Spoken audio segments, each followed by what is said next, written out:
안녕하세요. 성산 케미TV입니다. 자, 11월 20일 10시를 지나고 있는데요. 시장이, 코스피 시장이 삼성전자, SK하이닉스가 강하면서 이게 좋은 반면에 코닥 시장이 많이 안 좋죠. 1.1% 밀리고 있고, 그동안 시장을 강하게 이끌어줬던 게임주들의 큰 하락이 있습니다. 전체적으로 보면 게임주들이 많이 무너지고 있죠. 항상 제가 이제 말씀드렸듯이 모든 섹터들이 하늘 높이만 올라가지 않듯이 언젠간 당연히 조정이 들어오는데 바로 게임주 NFT 메타버스가 사상 최고가를 거의 찍고 있다가 전체적으로 크게 조정을 받는 이런 모습입니다.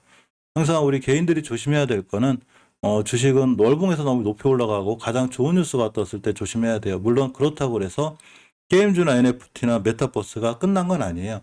앞으로도 미래의 먹거리고 우리가 이제 가져가야 될 섹터긴 한데 그렇다 하더라도 제가 말씀드렸듯이 월봉에서 너무 높았을 때 사상 최고점에 있을 때 사면 안 된다는 얘기죠. 벌써 게임즈 메타버스 NFT 관련한 이슈를 알려드린 게 2주 3주 한 달 전부터 이제 말씀을 드렸기 때문에 이제 어느 정도는 크게 조정이 들어오지 않을까 싶습니다. 이러한 빈자리들을 지금 반도체 삼성전자 하이닉스라든가 이런 반도체 시장이 가져갈 수 있다고 제가 얘기했고 전기차 시장이라든가 이 시장들이 이 자리를 메꿀 수 있죠. HLB 같은 이제 제약바이오 업체들도 그런 이 게임이나 NFT, 메타버스가 떨어지면서 다시 많이 밀려 있었기 때문에 바이오주들이 다시 반등해서 그런 자리를 가지 않을까 싶습니다. 시간별 투자 장악관 동향을 살펴보면 코스피 시장 외국인의 강한 매수세가 있는데 반도체 중심으로 들어오는 경향이 강한 것 같고 기관의 강한 매수세도 있습니다. 코닥 시장 같은 경우는 이제 기관은 매수를 해주지만 전체적으로는 많은 매도세에 있고 외국인도 역시 양매도가 나오면서 코닥 시장이 좀 더 심하게 거의 1%대 이상 밀리는 약세에 있습니다. 전체적으로 게임주 메타버스가 하락을 유지하는 이렇게 밀어내는 큰 요인이 되죠. 메타버스 관련주도 거의 보면 오늘 8% 9%대 굉장히 크게 밀리고 있고 IOK는 이제 이 지옥 관련해서 테마주기 때문에 잘 그런데 게임주들도 상당히 크게 밀려주고 있습니다. 제약바이오주들이 저런 밀려주는 자리를 다시 차고 올라가는 게 중요한데 오늘 제약바이오주에 그러면 그렇게까지 나쁘진 않고 선별적으로 살아나고 주목된 자리 살아나고 HLB는 전체적으로 옆으로 가는 기간이 필요하다고 그랬는데 아직도 잘 옆으로 가고 있습니다. 전체로 이격이 깔끔하게 모여져 가고 있죠. 예전에 이 나노코박스에 대한 긴급 사용 승인이 법적 근거가 충분하다는 어떤 이 베트남 국회의원의 얘기가 있었습니다. 농협경제신문에 출처고요. 나노코박스 긴급 사용 승인이 법적 근거는 충분하다. 그러고 WHO가 특정 기준을 개발했다는 얘기가 있습니다. 농업경제신문의 임혜정 기자님의 출처고요. 응호엔띠난 국회의원이 나노코박스 백신의 긴급 사용 승인을 고려할 법적 근거가 충분하다고 말했죠. 베트남에 따르면 굿모닝 베트남이죠.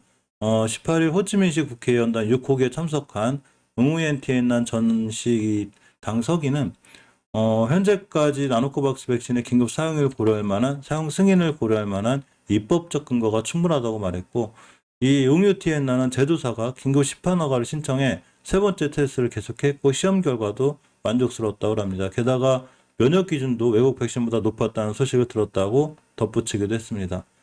나노코박스 백신에 대해 그는 13,000명 이상의 사람들의 3차 시험 단계를 거친 후에 해당 부서가 의료윤리위원회에 보고했다고 얘기했고 이 기관 보건부에 비상사용 허가를 고려하는 청원을 했다고 언급하기도 했습니다.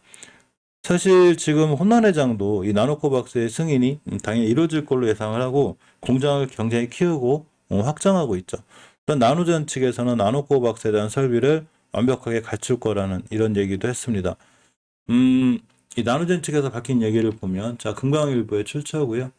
김나래 기자님의 글입니다.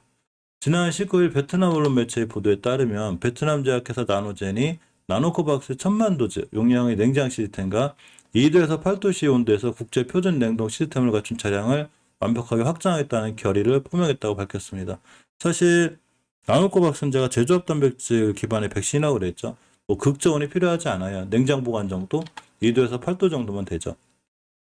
또한 이 나노젠과 이제 아이박의 목표, 아이박이라는 게 이제 나트랑 백신 및 의학 생물학 연구소라고 그래요.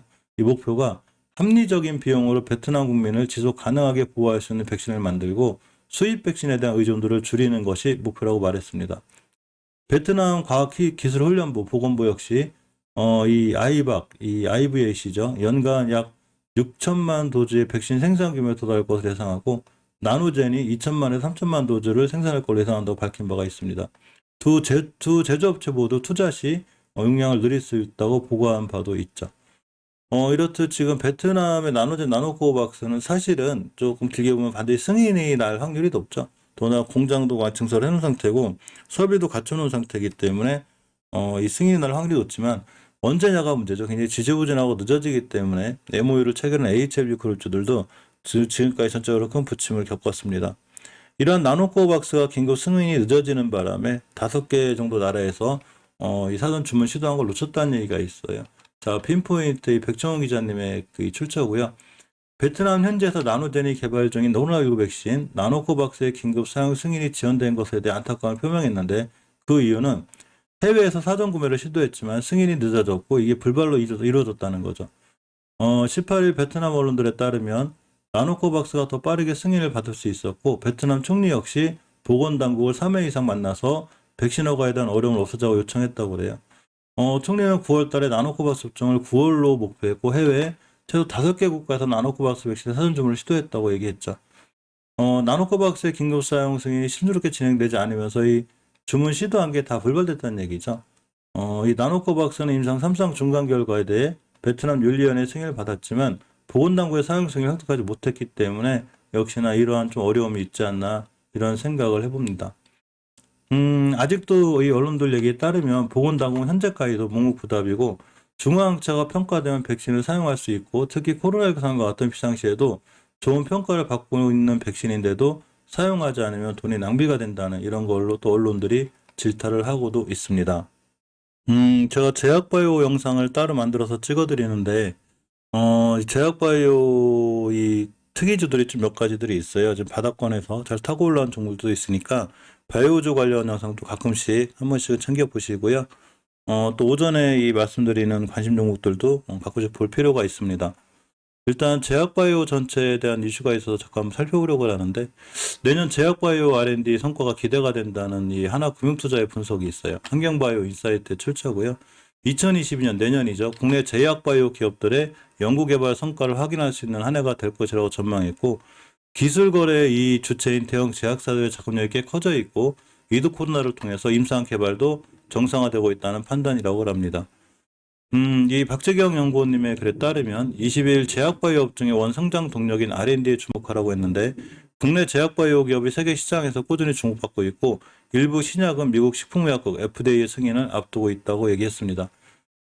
특히 지금 가장 인지도가 있는 이 최선호가 되는 게 바로 삼성바이오로직스와 유한영양을 가장 선호하고 있다는 얘기죠.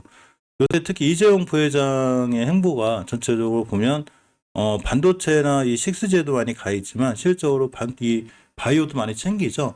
이거 역시 한국경제의 출처고요. 미국 출장에 나선 이재용 부회장이 뉴 삼성의 핵심으로다가 바이오, 식스제부터 챙겨나는 이런 얘기가 있습니다. 얼마 전에 이 모더나 이 CEO도 만났죠. 자, 보라이즌 경영진과 만나기 전날인 16일엔 모더나 본사가 있는 매사추세츠 케임브리지로 모더나 공동 설립자이자 이사회 회장인 누바 아페아는 장을 찾아갔고 지난 14일 서울 김포공항 출국장에서 이 부회장은 보스턴에도 갈 것 같다며 모더나 경영진과의 면담을 예고했습니다. 그만큼 이제 바이오에 관해서도 이재용 부회장이 굉장히 신경을 쓰는 사실 바이오주들은 전체적으로 먹거리이기도 해요. 하지만 이제 가장 리스크가 되는 게 임상 실험에 대한 부분 때문에 리스크가 되죠. 임상 승인하나 성공하기가 어려워서 만약 성공하면 대박이 나지만 결국 실패하거나 이러면 주가에 큰 영향을 줄 수 있기 때문에 임상 실험에 관한 부분들은 꼭 꼼꼼히 조심히 챙겨서 보셔야 될 필요가 있는 게 또 제약바이오 이 주식 투자하는 요령이기도 합니다.